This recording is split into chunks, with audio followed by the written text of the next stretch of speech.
Hello there, I'm Marley. Welcome to Dumpster Fire Channel. If this is your first time here, welcome. If this isn't your first time here, welcome.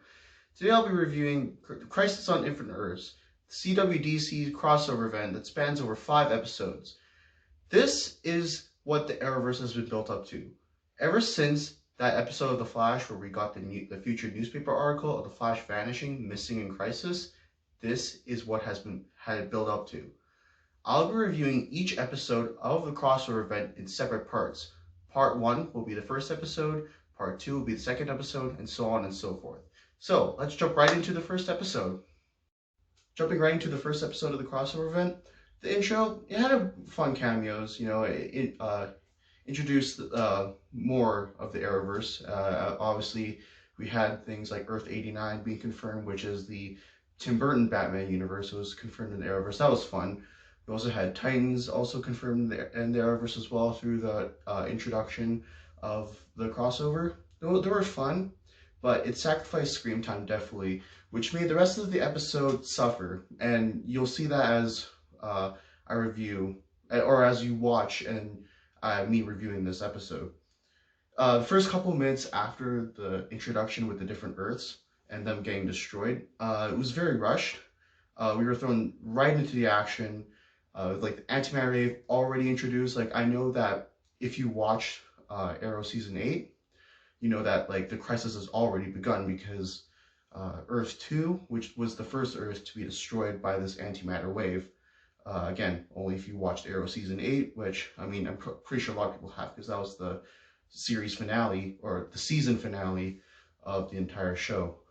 But yeah, jump straight into the action. It was very poorly paced. It was like, first we had Supergirl dealing with like this one problem in National City, then immediately, bam, jump straight into the antimatter wave problem. And it's like, again, no build up. I get that it was like built up throughout the different episodes in each of the respective episodes, shows, sorry. Like in The Flash, like they talked a lot about Crisis. Supergirl didn't really have a whole lot of discussion in Crisis. It was mostly focused more on Leviathan and Lena Luthor, basically getting her revenge on Kara and whatnot. But like it was very, how do I put it? It's very poorly built up to the antimatter wave. Like we don't really know what it is other than it erases Earths, and we've already seen it in one instance in the first episode of Arrow, or the end of first episode of Arrow, season 8. And again, in the introduction with all the cameos and all the other Earths getting destroyed as well. But again, it could have just take its time. I feel like the writers really rushed the first episode. Definitely, out of all the episodes, the first episode and I'd say the last episode of the crossover are very rushed. Or not the last episode, but mainly the first episode was very rushed. Again, not a lot of introduction built or anything built up to the main conflict. And like I would have liked to see the anti-monitor like not rushed in the first episode. I would have liked to see him introduced in at least the first 2 episodes or so, and he was introduced at the very end of the second episode. But I would have preferred it if he showed up here and having him command the Shadow Demons, but we'll get to that later.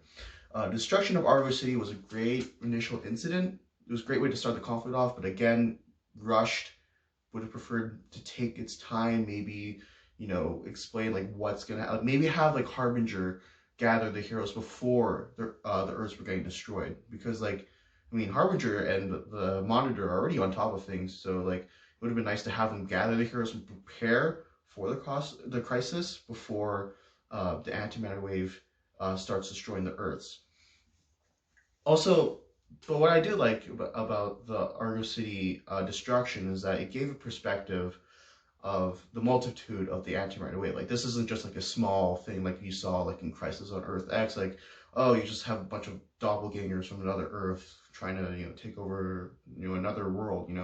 This is something better. So this is nice, and the reactions between the characters after destruction of Argo City was also great. Although I would have liked to see maybe a couple more minutes with reactions. We really only got like a half a scene of Supergirl, like everyone else in the DO reacting to the destruction of that city. I would have preferred to see at least a couple more minutes, like maybe like at least like a 5 minute scene of like Kara just breaking down or something like that. I would have preferred that instead, but you know, it is what it is. This is what we're given with, and again, this episode very rushed. I feel like I'm gonna repeat myself throughout this review, this part of the review at least, is that it's a very rushed episode. The other episodes I'd say were fairly paced. I think it's weird because this episode is like poorly paced, but once I get to part two of the review, like it's very slowly paced. Well, not slowly paced, but it's much slower than this episode. Speaking of Harbinger and gathering the heroes, the part where she actually does do that was also poorly paced because she goes around, she meets Oliver Queen and Mia while they were talking on Lian Yu. She also goes to meet the Legends, the Flash, obviously, and they all meet in Supergirl's Earth. But my problem with that is that apparently some of the heroes went on to reconnaissance by Harbinger. Like Harbinger sent them to do some kind of reconnaissance thing. Like the Flash, I believe it was the Flash, White Canary, and Atom who were sent to another place, while the other heroes like Oliver, Mia, Batwoman, and whatnot were all sent to Supergirl's Earth, like to the DEO. I would have liked to see just like a couple. Again, it was very rushed. I would have liked to see like the Flash, you know, on a reconnaissance mission, just like a quick scene at least, to show that they're actually there, not just being told that they went somewhere else off screen. I get that it doesn't really add much to the story, but apparently the whole like the towers, I forget what it's called. I'm trying to look at the quantum tower. The quantum tower that was introduced apparently had something to do with the reconnaissance thing that the Flash and other heroes were sent to do. Again, would have liked to see that, but instead we're just thrown straight into the action. It's just like, okay, and like it doesn't give you time to think. Like whenever something's introduced, it just jumps immediately to another thing. Like, oh, antimatter wave destroys Argo City. Bam. Cut to Lian Yu with Oliver and Mia having their heart-to-heart moment in the last episode of Arrow before the Crisis crossover.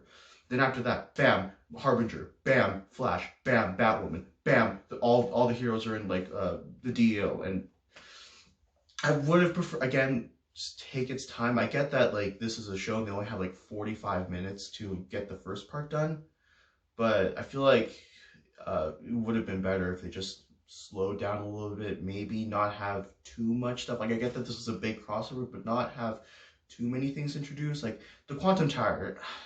The Quantum Tower, I'd say was, I mean, it was an important plot device for the episode, but I feel like it should have been fleshed out more. Either that, or just not have it in general, just have the heroes straight up defend Earth 38 from the Shadow Demons. Would have had that instead. Apparently, like the only explanation we're given about the Quantum Tower is that it stops the red skies, which like it like kind of fends back the antimatter. But again, we don't know how. We're just told that it just does that. You know, like it's poorly developed and poorly paced. Again, I have problems with this episode. I was like first time watching it, I had a blast because it was awesome. This is the crossover. I watched it with a couple of friends actually. But rewatching it and looking back, it was pretty disappointing. Like again, it's just rushed things by. It's kind of like with the Rise of Skywalker, the new Star Wars movie. It was very poorly paced. Like when something happens, it just bam, just jumps you straight into another thing, and it's like doesn't give you time to think. It's like if you had your brain turned off, this would have been fine. This would have been good. But like, no, like I actually want to know what's going on. I actually want to know how this is happening, like, and why this is happening. If anything, like, we're not really given any explanation about that. And usually, the first episode of any crossover is usually the introductory, like Crisis on Earth X. I'm gonna keep going back to that one. Crisis on Earth X took its time. Like the first episode, nothing really major happened. All that we know is that the Earth Xers have, or the people from Earth X, like the Earth X Nazis, they have the dimension, the portal thing that they can travel to different Earths. We gave us a quick scene of how they got it. But we're not jump straight into the action. Sure, we have a wedding fight scene, but like that was like, I'd say maybe like halfway through the episode, or maybe a quarter into the episode, or something like that. It wasn't rushed like this. You know, I get that this is big, but they should just take their time. You know, again, I just keep repeating myself because that's the main problem with this episode, is pacing and writing too. Uh, I mean, we did get some good banter in here too, like Oliver and Sarah. They meet again in this episode, and it was nice to see some banter scenes. It's very reflective of how Oliver's character has developed throughout his time as a hero. Another thing that was great, while like before the actual like invasion from the Shadow Demons, was it was a quote by Supergirl and Superman had like their pep talk, and I believe Supergirl said that it was Krypton is not just a place, it's a spirit. That was good. It was very similar to Thor's, or that one scene. I think it was either I think it was in Thor Ragnarok. They were talking like um, after the destruction of Asgard.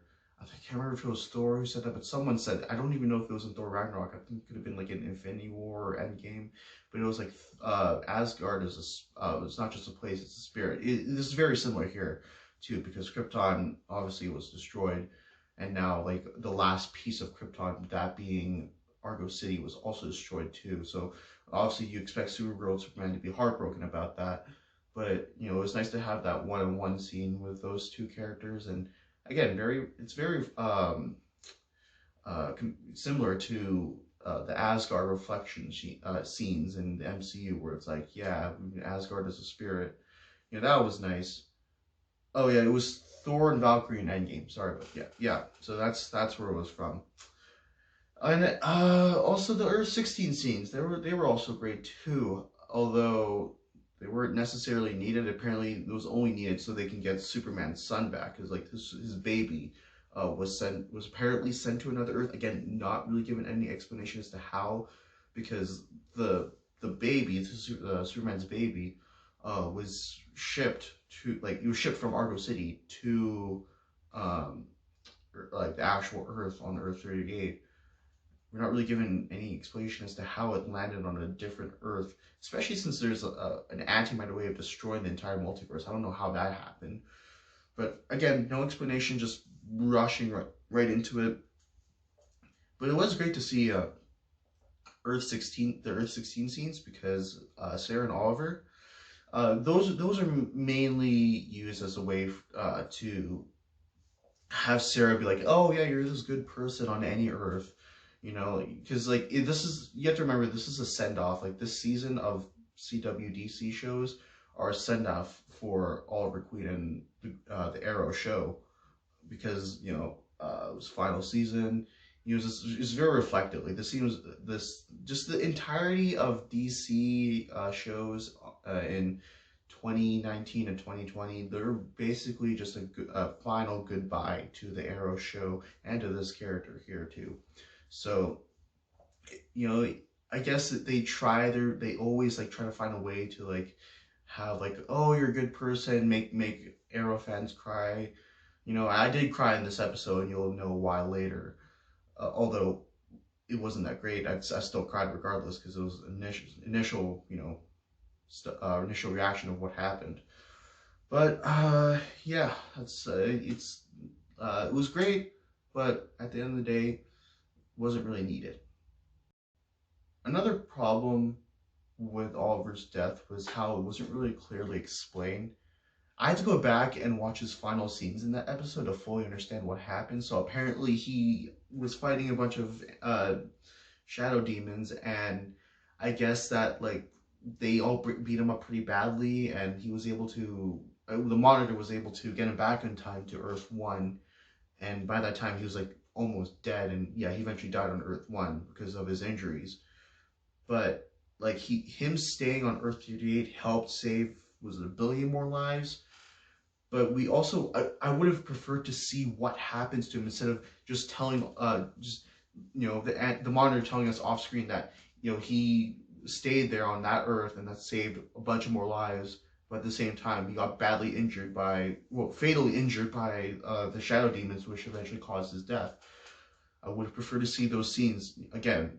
Poorly rushed because you had to get to that part where because you really that first episode really had to build to that final scene or the end scene with Oliver saying goodbye to his friends for the first time at least. This will not be the last time he'll say it. He says it one more time. Part 4 of Crisis, but I would have preferred to see those scenes of him fighting the shadow demons and how badly he gets injured and how he like gets his wounds and his injuries and eventually how he dies. I mean, I would have preferred to see that. I mean, look, this is a legendary character. Like this is the character that started it all, and you're telling us how he died off screen, but we do see his final moments on screen. Like that, the final moments, all the emotional moments. It doesn't like sure I got emotional when I watched that scene, but it didn't really add a lot. Like looking back, it doesn't really add a lot when we don't actually know what happens. It's like again going back to Endgame. Imagine if like Tony Stark he does the whole snap thing, but we don't see that on screen, but we're just told that he does that. Like that's pretty poor. And be like, oh, what happened to Thanos? Oh, Thanos he also got dusted, but no, don't worry, that happened off screen. Don't worry. It's like that. What? Like what? Like that'll be pretty poor. Like poor writing. And again, this is a legendary character we're talking about. We need to see that. We need to see whatever, like if he's about to die, if he got badly injured, we need to see that on screen. It's like going back to season again, giving another example. In season 3 of Arrow, Oliver Queen gets stabbed in the chest and thrown off a mountain. If we were told what that happened off screen, I'll just be like, what? This is poorly written. Like what? Like again, you're trying to just move things along to get to that more emotional part, but there's not really a lot of emotions in that part if you don't see what happens. So all in all, this episode,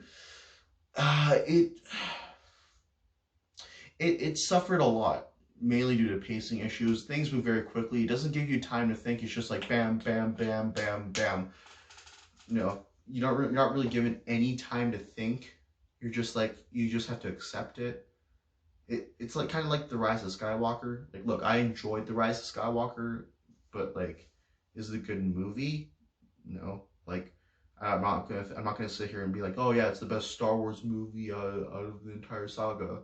Like, no, it had major pacing issues, and just like that movie, this crossover event is like the first episode at least was just moving things along. It's very poorly paced.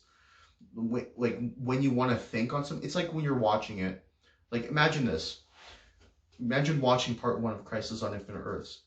Something happens and you want to think on it because it's like, okay, how did this happen, or why is this happening, or how, why, what is happening? But then like as soon as you actually start thinking about it, bam, move right into the next thing. Again, poorly paced. You're not really given time to think. It's just like move things along so we can get to that very emotional part at the end of the episode with Oliver Queen crying while he's about to die, saying goodbye to all his close friends and family.